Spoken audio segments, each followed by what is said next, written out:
Oh, il y en a beaucoup, hein. Il y en a beaucoup. Malheureusement, on est encore, on peut voir encore dans les familles où très subtilement, je ne sais pas, je suis pas contre le mariage, mais où l'éducation de la fille est essentiellement basée sur le mariage. On le voit dans les entreprises. euh, à compétences égales, parfois on a tendance à favoriser les hommes. Les, du côté salarial, les hommes sont toujours mieux payés que les femmes. Donc il y a encore beaucoup comme ça et c'est propre à notre culture et tout. Mais comme je le disais tout à l'heure, il y a des changements qui s'opèrent dans la société. La société congolaise est en train de se transformer, de changer. Peut-être pas aussi vite que certaines sociétés ou les sociétés occidentales, mais on peut voir les changements.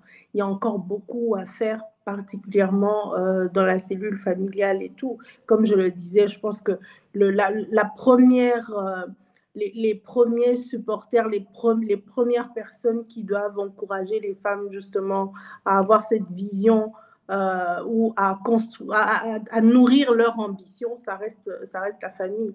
Ça reste la famille. Après, quand elles deviennent adultes et tout, c'est le choix du conjoint. Il y a beaucoup comme ça d'étapes dans la vie d'une femme qui sont critiques, qui déterminent si oui ou non elle va continuer à progresser dans sa carrière.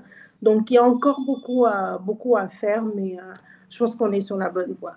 Comment pourrions-nous créer un environnement plus inclusif et équitable pour les femmes dans le milieu professionnel?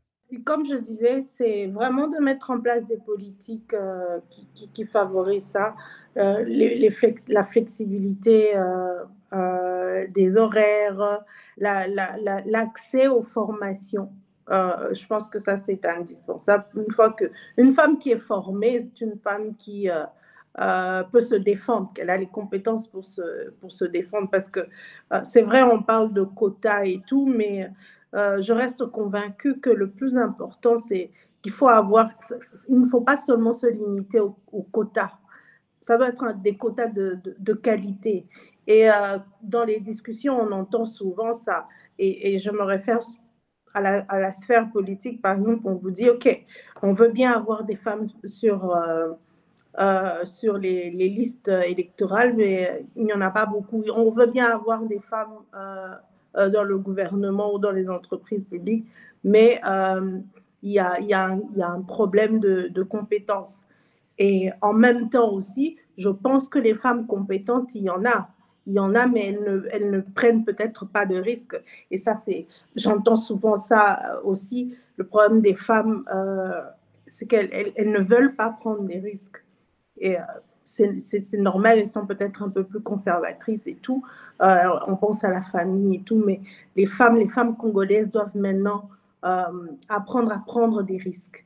Prendre des risques pour justement favoriser l'émergence d'un leadership féminin de qualité. Parce que je pense que c'est ça qui est le plus important. Ce n'est pas le nombre de femmes qui compte.